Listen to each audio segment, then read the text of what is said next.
So I thought we'd talk about a single Guardian article in this segment. Uh-oh. Because sometimes there's such a selection of mask-off moments that you just want to go through the entire thing until you get to the very end, where they're just telling you saying the quiet part out loud. And the interesting thing about it is it's about representation and about what minority representation in the UK looks like. And so if you want to understand the concept of representation, go over to lotus.com, sign up for £5 a month, help us keep the lights on because, of course, we're demonetized. And go and check out my book club on the concept of representation. Now, this is one of the most important ones, I think, because representation is a term that we hear a lot of, but rarely do we hear it explained. And Hannah Pitkin does an amazing job of exploring the ways in which the term representation is used.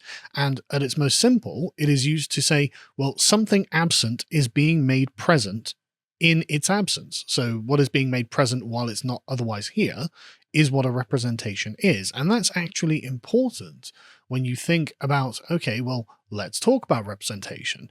What is being made present in, say, British politics? What's being made present in the Labour Party? What's being made present in the Conservative Party? What are we supposed to take from all of this? So let's go to this Guardian article. It's called Yousaf and Sunak. Politics is making progress, but society must catch up. Well, that's interesting, isn't it? So Yousaf and Sunak. So we're talking about two Asian names. We've got a Pakistani man and an Indian man. Politics is making progress. So progress is what? The increasing number of Asians we have in politics, but society must catch up. So does society need more Asians?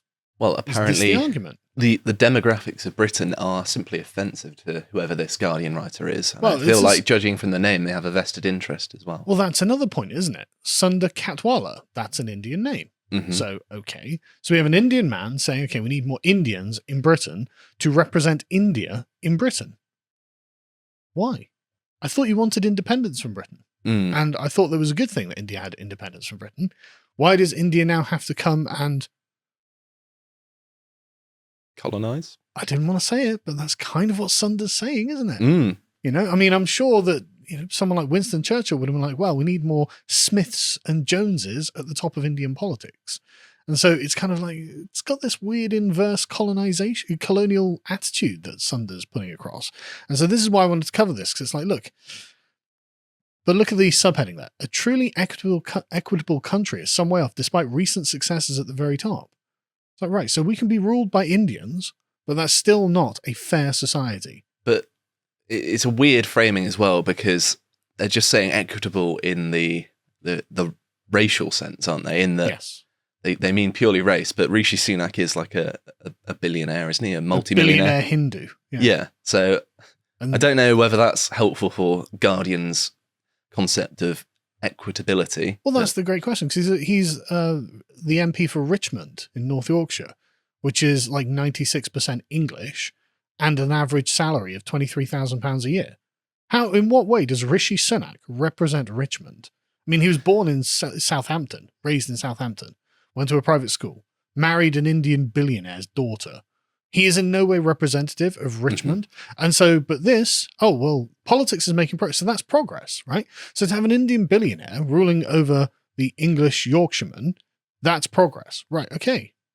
That's not what I would have called progress. That's what I would call... It's a very strange idea, isn't it? I would have called that colonization. But, I mean, I don't write for The Guardian, so what do I know, right? So they say, as Rishi Sunak called Humza Yousaf to congratulate the new SNP leader, dozens of South Asian family WhatsApp groups shared memes asking whether the British Indian Prime Minister and the Scottish Pakistani First Minister would be negotiating the partition of Britain. Right. Do you feel represented in British politics if you aren't Pakistani or Indian? Well, I certainly don't feel represented. No. Just in terms of political belief. I mean, I don't necessarily... just in terms of politics. Yeah. But what's being made present here? Because the South Asians, as this Guardian author writes, feel made present here. They're already talking about importing their sectarianism from abroad, aren't they? Right? Exactly. And so now it's like, right, okay, well, I don't really feel like I have a place in this because I don't really know anything about Indian politics and I don't really feel connected to it in any way, shape or form. But South Asian people apparently do, according to this Guardian. Although, if South Asian people in Britain want to stick it to the Scots, I mean, why not? I don't hate the Scots, I don't hate anyone, but it's just... I'm half Scottish, so... they don't seem to understand that they're speaking to a very closed constituency, Mhm. and I am outside of that. And so I'm like, okay, I don't feel represented in this, right? They say Yusuf, as First Minister of Scotland, is the first Muslim national leader in any Western democracy of predominantly Christian heritage. The image of Yusuf leading prayers as he and his family broke their Ramadan fast on the first night of the official Butte House residence was warmly received, except by a surly fringe. But it's the same with Rishi Sunak taking part in Dilwali in number 10. So, okay, what's being made present in these places? And it's not traditional Scottish or English cultural life, is it? Especially in Scotland. I don't think there are many Muslims in Scotland. In No, fact, there it's a very white area, isn't it? And it's a very Scottish area. And I mean, I can't blame immigrants for not wanting to go up to Scotland, but at Well, the same time, no one can. But the point is, what's being made present in Butte House and what's being made present in number 10? It's India and India and Pakistan, which is what this Guardian author recognizes. That's what she's saying. I recognize that India and Pakistan are being made present in these places. How should the Scots feel about that? How should the English feel about this? Some noted that his Presbyterian rival, so a sort of traditional Scottish religious sect, the Presbyterians, right, may have had a very different response to praying publicly. Yeah, of course. She would have been criminalized, probably, because Christians praying has become criminalized. So she would have been treated as a weird outsider for being a Christian. This is true. I mean, there were articles talking about the notion of the SNP having a Christian leader, and they were saying how it was like a weird notion or unusual. Well, let me get into it, right? The Scottish leadership election was unusual in the attention paid to religion, contrasting with the remarkable lack of attention to Sunak's Hindu faith. And it could well be due to the difference of sectarian religious issues in Scotland that still persist, which don't in England, and the irreligiosity of the English, right? Given how close the final result was, 52% to 48%, Forbes' mishandling of fierce scrutiny over how she would handle clashes of conscience and equality law probably cost her this election. Well, it was an internal SNP election. So, yeah, well, what a surprise. The insufferably progressive SNP nearly didn't vote for the incredibly progressive candidate. I mean, it's amazing she got 48% with her position on gay marriage, for example, right? But that she came so close surely proves that she has not been excommunicated from public life. So a Christian being a Christian, not yet excommunicated. That framing is very revealing, isn't it? That they even bring up excommunication at all kind of suggests that, well, maybe they deserve it. Yeah. A Muslim man being a progressive gets him laurel wreaths. I mean, Yusuf wants to change the law so abortion up to the point of birth will be legal in Scotland. Monstrous. Which will make it the most permissive in all of Europe, right? It's already bad enough as is. Yeah, exactly. Like 14 weeks or whatever it is. Europe is much more restrictive than the United States when it comes to abortion laws. I think it's 20. It was something like 24 weeks in Britain. Yeah, which is really permissive. It's really late. In like France, it's like 13 weeks or something. It's really early, you know. When I had a debate with Connor, I said at the very least it should be 10 weeks because that's before like the brain anything's formed, right? And to be honest with you, I'm actually getting sympathetic to the Christian argument that, look, it's always a life.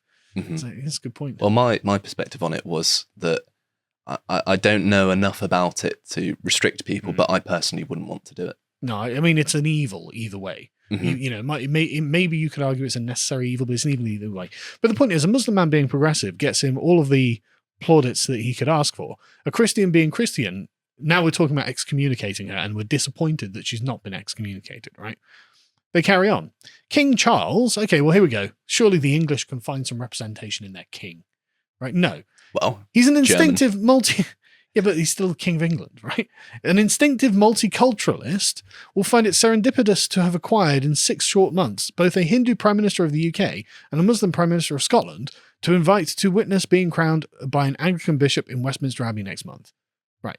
So the imperial crown of Britain has been recreating. He's like, oh, this is like being the Emperor of India again, is what she's saying there, or he's saying there, sorry. You know, it's like, look, he's got a Hindu Prime Minister and a Muslim First Minister, and, you know, now it's like old times. So, okay, great, but I thought the empire was over. But also, we don't have the land. Just importing them in doesn't mean it's not just like the empire. It means it's the empire in reverse. No, England's like the 7th most the 30th most densely populated country in the world. But I mean, like, all of the other ones that aren't that are above us on this list are tiny island nations. So what can we do? Anyway, so why has Britain become such a pace setter for ethnic and faith diversity at the top in a way that cuts across our political tribes? Well, it's because there's only one political tribe, and that's the Blair tribe. That's why. The reasons are rooted in our long history, but each advance has depended on action to unlock that potential. So progress is Indians at the top and Indians in every other section of society. That's progress, right? The more Indians we have, the more we've advanced. The fewer Indians we have, the more backwards we've become. It's nice to finally get a really good economic metric of development, just quantity of Indians. But again, this is written by an Indian person. So what they're advancing is a particular racial interest, and they've tied the notion of Britain's progress to their own racial interest. And any of the native people of Britain, they don't get to have a say in any of this. They are, in fact, the retrogressive aspect that needs to be overcome. I know it's a bit of a staid point to make now, but imagine a white person writing an article like this. It would be, they'd probably be arrested, wouldn't they? Yeah, well, yeah, it would be illegal. It would be considered hate speech, right? But it's totally fine when they're doing it. Being British was the civic identity of a multinational state for 3 centuries. Ethnic minorities from Commonwealth backgrounds have felt a strong stake in the British identity. When that has been challenged, the response was often to double down, deploying the argument that racists and rejectionists need to learn some of this country's history. So that's interesting because essentially what this is an admission of is that we're still being occupied by the British Empire. I'm willing to entertain it. Well, we are. Go out in some boats, get some land again. The Scots and the Welsh and the Northern Irish have devolved parliaments. But England has nothing, only the imperial regime in Westminster, and that's how they see this. There's no English representation. This coronation year coincides with the 75th anniversary of the arrival of the Windrush generation in 1948, the origins moment for how the post-war migration forged a multi-ethnic Britain. That's interesting as well, because that's an admission that Britain wasn't a nation of immigrants. That's very interesting. So that's good. Well, I mean, I agree, because it's true. You know, the first actual numbers of immigrants arrived in 1948. That's true. Yet there were 4 decades of absence. Ethnic minorities had next to no public voice as debates raged about their very presence in Britain. Pioneering race relations acts were passed by all white parliaments. Kind of hard to argue about white supremacy if the white people are like, yeah, well, we need to make sure the white people treat the blacks well. I think actually Britain has a pretty weird history when compared to the rest of the world for being quite accepting of people. Like, I mean, us going around spending our own money to abolish slavery around the world is probably good evidence of that. No one else did that, did they, really? But how can you argue oppression when the parliament, as they say, staffed by all white people, was like, yeah, we're not having that.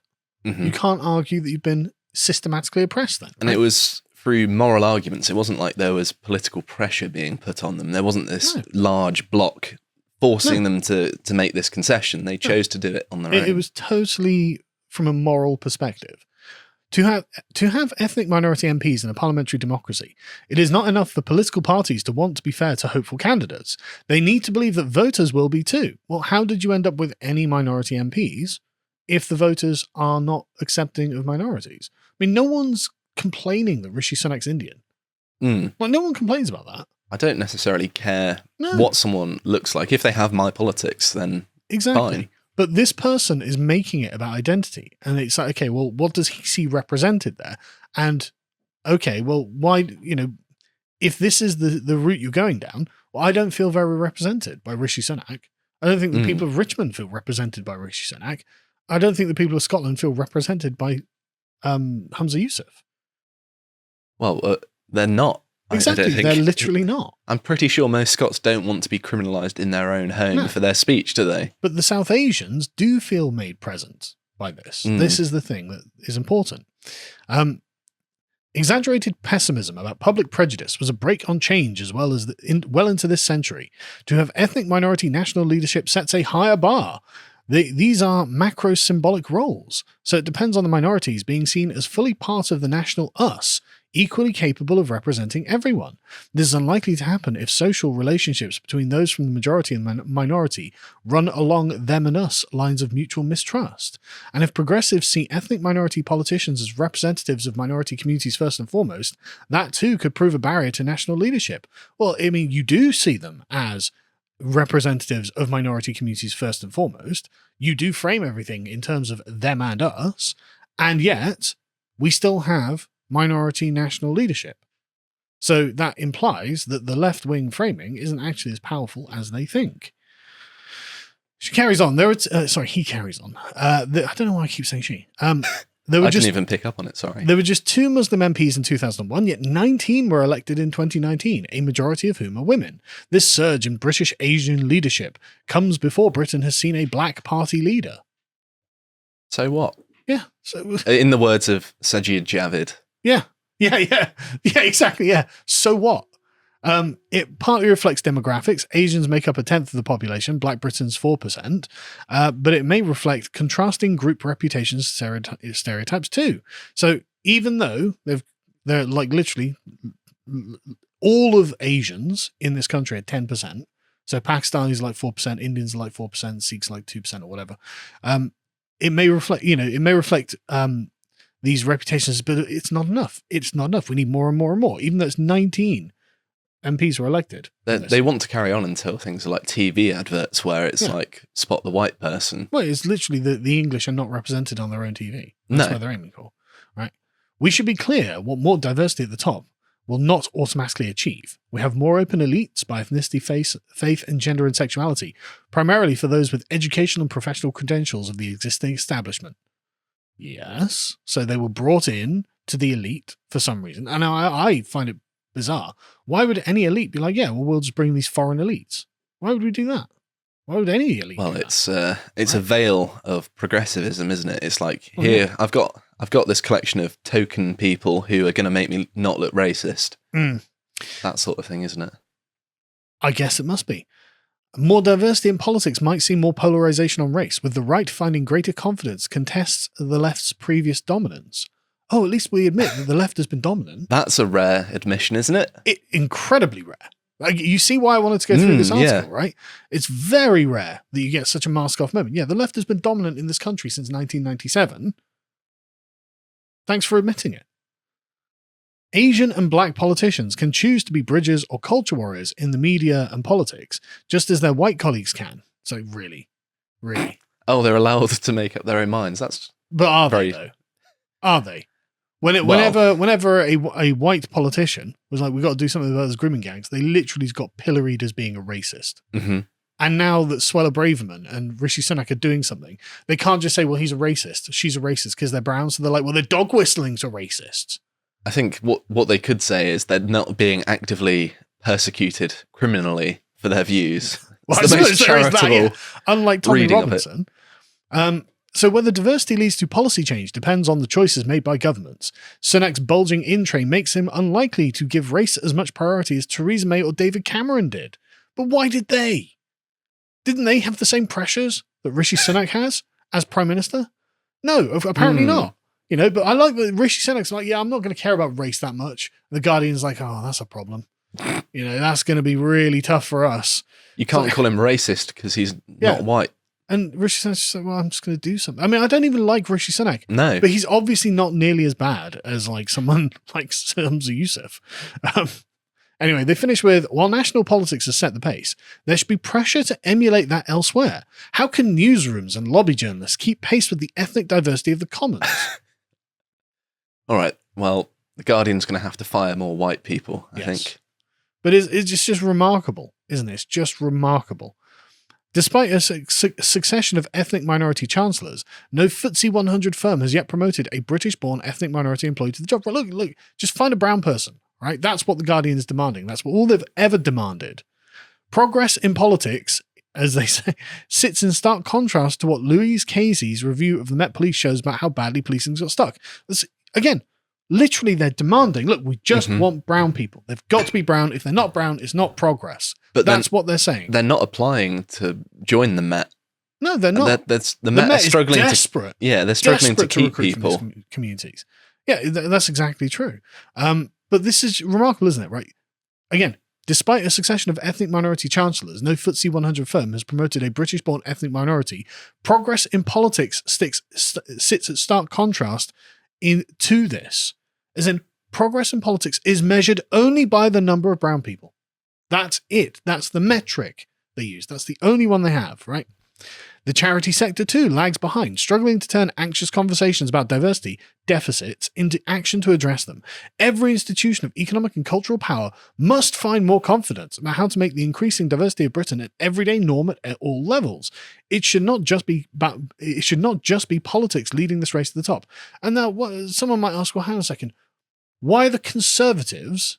Why did David Cameron do this? Right? David Cameron literally said, I'm going to have racial shortlists. Well, he's a Blairite. Exactly. He is a Blairite. So the Conservatives, following in his footsteps, are what the Labour Party have made of them. Right? Mm-hmm.